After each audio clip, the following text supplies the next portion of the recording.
Assalamualaikum dan salam mesra. Cuba merombak majlis perbandaran yang ditubuhkan yang dilihat semakin mengganas. Di negara Asia Barat yang berlaku Bersama ibu berusia 17 tahun itu mengekalkan semangat satu pasukan dalam sebuah negara yang merdeka.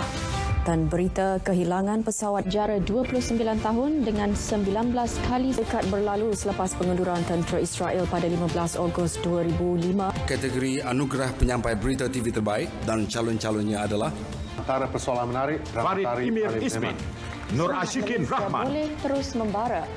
Presiden Alan Bly, Abdul Aziz Bouteflika berkata, Mary Ann Masilamani, seni dan hiburan tanah air. dan pemenangnya ialah Nur Ashikin Abdul Rahman.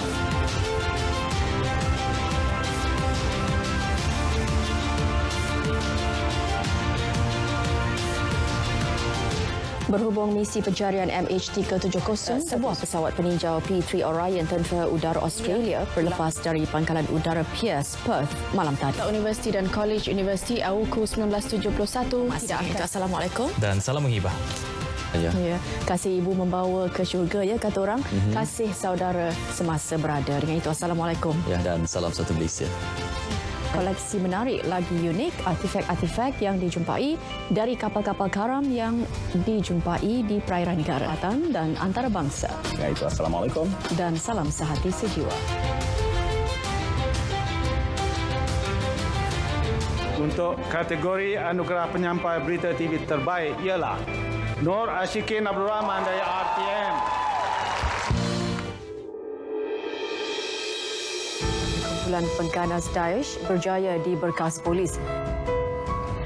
Semangat kebersamaan dalam kalangan rakyat Malaysia terzahir jelas hari ini. Segala perbezaan diketepikan demi sebuah negara bernama Malaysia. Ya, cintailah tanah air kita, suburkanlah mufakat atas semangat sehati sejiwa. Iaitu Assalamualaikum. Salam merdeka.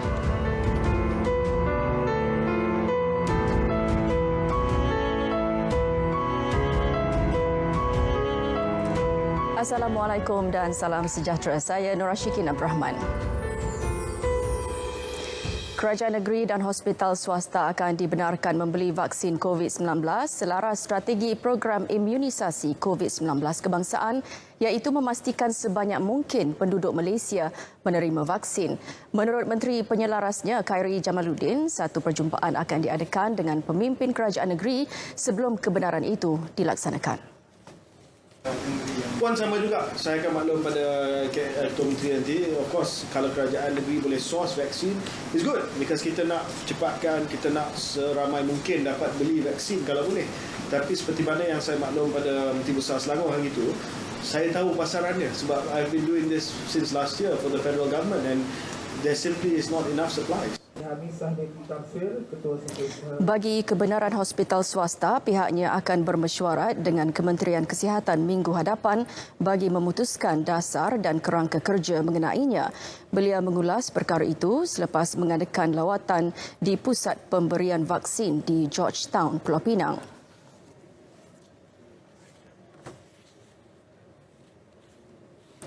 Fasa kedua program imunisasi COVID-19 kebangsaan diawalkan 2 hari kepada 17 April ini. Ia diumumkan Menteri Kesihatan Datuk Seri Dr. Adham Baba. Keberadaan vaksin perlu kita utamakan dan perlu ada di dalam negara kita. Walaupun komitmen daripada vaksin seperti Pfizer, BioNTech, kita telah pun ada jadual yang telah pun kita komit dan dapat, ditambah dengan AstraZeneca dan Sinovac. Sekarang ni dah ada satu lagi vaksin yang menggunakan single dose. Beliau ditemui pada majlis memeterai perjanjian antara Kementerian Kesihatan dan Solutions Biologics Sdn Bhd Solbio. Ia melibatkan satu peringkat proses bagi vaksin COVID-19 jenis CanSino dari China.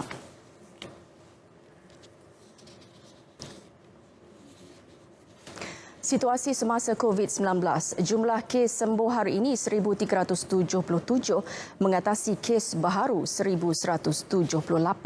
Ia menjadikan jumlah kes aktif berkurangan kepada 14,399. 6 kes kematian turut dilaporkan hari ini. Berikut data terkini COVID-19.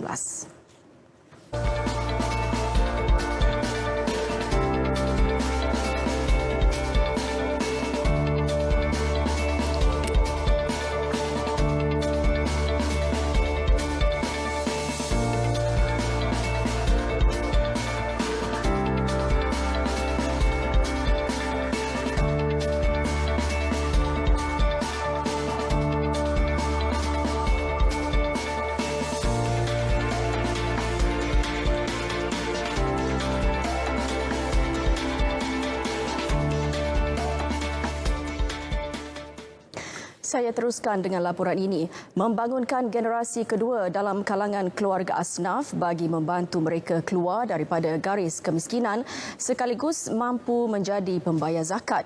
Itu antara tugas di Galas Lembaga Zakat Selangor, LZS, yang sangat menitik beratkan aspek kemajuan rakyat dalam pelbagai bidang, khususnya ekonomi dan sosial.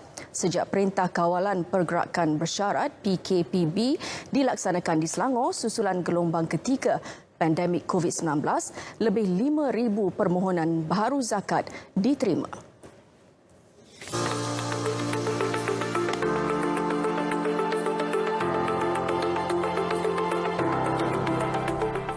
Jelas Ketua Pegawai Eksekutif LZS, Saiful Yazan Mat Yusof, tugas dan peranan LZS sentiasa dipastikan dapat dijalankan dengan baik, telus dan berdedikasi seperti yang dititahkan Sultan Selangor, Sultan Sharafuddin Idris Shah. Dalam beberapa sesi menghadap, saya sendiri secara peribadi melihat bahawa tuanku amat menyayangi rakyat baginda. Dan baginda selalu menyebut perkataan, saya tidak mahu rakyat saya susah. Terutama sekali dalam keadaan pandemik. Ini ayat-ayat yang baginda gunakan apabila saya menghadap beliau. Dan ini menunjukkan bahawa Duli Yang Maha Mulia Sultan Selangor ini amat menyayangi rakyat baginda. Setiap tahun Selangor menjadi antara negeri tertinggi dalam kutipan zakat melebihi sasaran yang diunjurkan. Dan tahun lepas kita berjaya mengutip sebanyak 913 juta. Walaupun anggaran asal kita mungkin mengutip kurang daripada 850 juta. Maknanya kutipan 2020 melebihi sasaran yang kita tetapkan. Bagaimanapun tahun ini, LZS menjangkakan kutipan zakat berkemungkinan akan terkesan memandangkan kesan pandemik COVID-19 hanya akan dapat dilihat pada kutipan 2021. Memasuki 63 tahun usia penubuhannya, Persatuan Pencegahan Penganiayaan Haiwan SPCA Selangor tetap komited menguruskan kucing jalanan. Situasi semasa pandemik COVID-19 ternyata bukan penghalang usaha murni itu diteruskan. Sejak tahun 1958 lagi, SPCA menggalas tanggungjawab bagi memastikan kucing-kucing jalanan dijaga dengan baik. Melalui program Stray Free Selangor SFS, kendalian SPCA Selangor, ribuan ekor kucing terbiar sudah diselamatkan. Ikuti laporan wartawan Ashraf Zuhairi.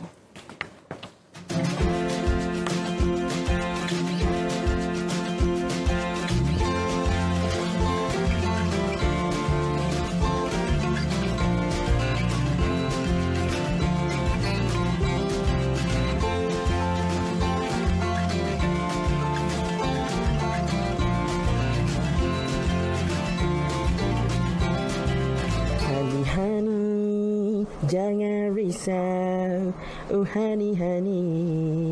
Jadi kucing jalanan seperti Hani ni dekat SPCA Selangor ada hampir 50 ekor, dijaga kebajikannya, jaga makannya, dijaga kesihatannya supaya mereka dapat hidup dalam keadaan yang selesa.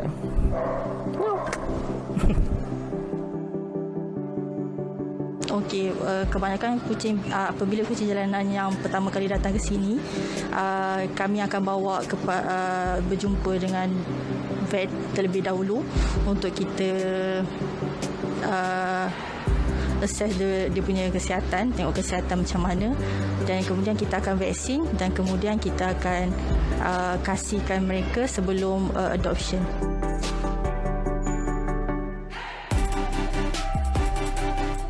Stray Free Selangor atau SFS yang diperkenalkan pada 2017 antara yang menjadi fokus SPCA. Ia melibatkan pendirikan ihsan, pengkasihan atau pemandulan haiwan bervolume tinggi selain bekerjasama dengan kerajaan tempatan untuk tidak agresif dalam menguruskan kucing jalanan. Setakat ini lebih 7,000 ekor kucing dan anjing terbiar dikasih di bawah program SFS. Penularan pandemik COVID-19 turut menyaksikan permintaan terhadap kucing angkat meningkat. Dekat SPCA Selangor sejak bulan November actually kita average dalam 30 ekor kucing tiap-tiap bulan. Tapi kita masih nak menggalakkan lagi ramai orang yang adopt kucing so that kita boleh rescue lagi banyak kucing lah. Untuk kucing jalanan ni actually diorang tak ada masalah. Yang pentingnya kita jangan sesekali mencederakan dia apabila kita nampak dia selalu mencuri barang kita apa ke, kita jangan sesekali mengkhianati dia. Malahan kita perlu membantu dia untuk memberi makanan supaya kita dapat membantu dia untuk terus hidup.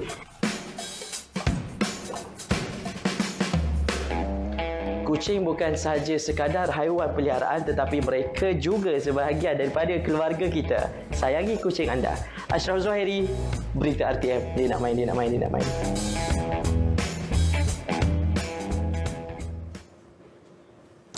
Sekincan yang terletak di daerah Sabak Bernam, Selangor merupakan destinasi yang cukup sesuai bagi mereka yang merancang percutian jangka masa pendek atau kunjungan sehari. Bagi warga kota yang merindui suasana desa, Sekincan ialah lokasi yang ideal kerana ia terletak sekitar 100 km sahaja dari Kuala Lumpur. Dengan kedudukannya yang hampir dengan pesisir pantai dan dikelilingi kebun buah-buahan serta sawah padi luas terbentang, Sekincan menawarkan pakej pelancongan lengkap.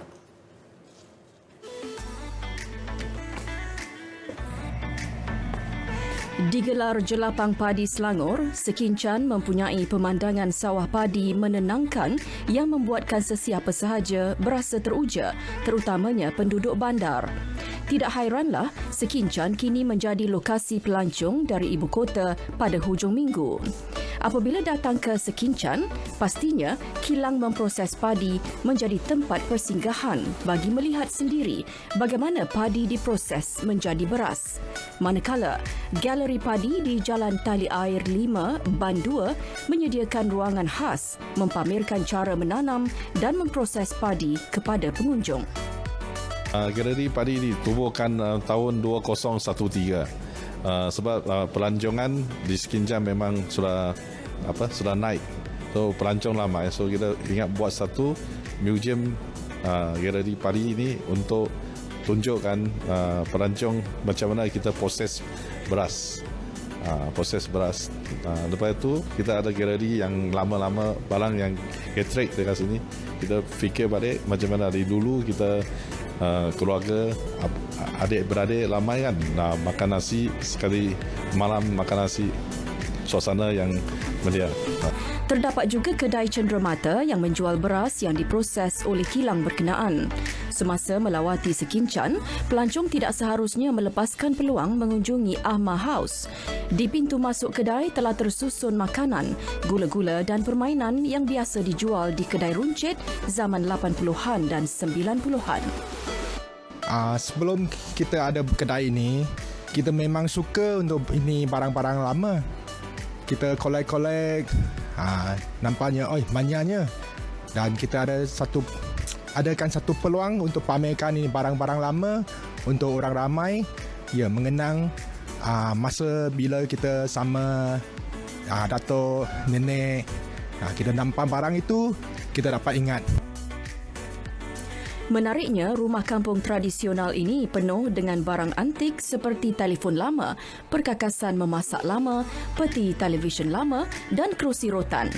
Ahma House sebenarnya kedai roti yang menjual biskut tradisional dan kek. Di Sekinchan terdapat sebuah pantai yang popular iaitu Pantai Redang. You see, I came from KL, so you see, we seldom come to this type of places. So actually, it's quite, when we see this one, it's very natural. Whereby in town, we definitely don't have this type of environment. You see, so especially this type of party feel, it's hardly we can find in town area lah. You see, so I'm very happy lah. Bagi pencinta khazanah pula, daerah Klang merupakan antara lokasi yang wajib dikunjungi. Di Bandar Diraja itu terletaknya kepelbagaian budaya dan warisan sesuai dengan statusnya sebagai pusat pentadbiran dan ekonomi di Selangor. Program Jejak Warisan Bandar Diraja Klang antara inisiatif yang diambil bagi mempromosikan daerah berkenaan sebagai produk pelancongan di Selangor. Malah usaha itu mampu mewujudkan kesedaran dalam kalangan generasi muda mengenali dan mempelajari sejarah dan warisan Bandar Diraja itu.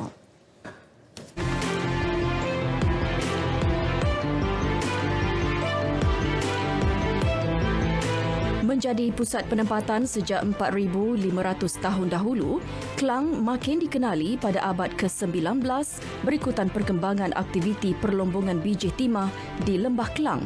Kewujudan Klang dalam konteks arkeologi dan budaya sebenarnya dapat kita trace daripada peninggalan artifak arkeologi.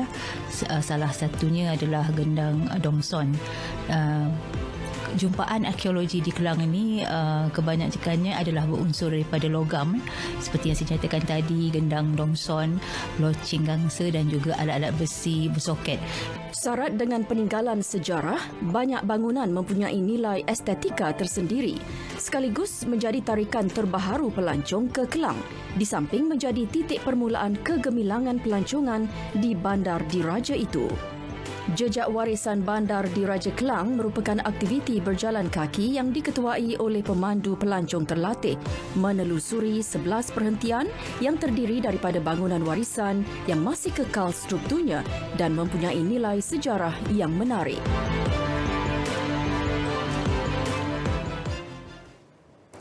Dua dekad menabur bakti di Angkasa Puri RTM akan sentiasa abadi di hati saya. Bersempena sambutan Hari Ulang Tahun RTM ke-75, selamat maju jaya saya ucapkan kepada seluruh warga kerja RTM di mana jua anda berada. Terus setia menonton paparan berita di RTM kerana hanya yang sahih di berita RTM. RTM terus unggul sebagai teman setia anda dan teman setia saya selamanya. Saya Nor Ashikin Abdul Rahman. Assalamualaikum dan salam sejahtera.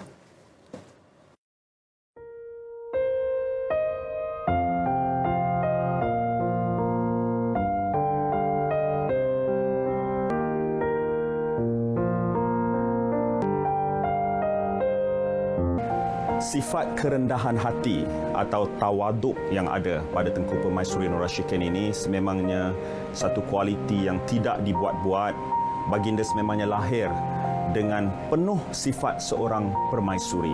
Dalam kesederhanaan baginda itu, baginda masih mempunyai persona, aura sebagai penyampai tu. Aura penyampai itu membuatkan kami rasa hormat. Tengku Permaisuri adalah orang yang penuh dengan sifat kasih sayang. Bukan buat-buat, luar dalam penuh kasih sayang.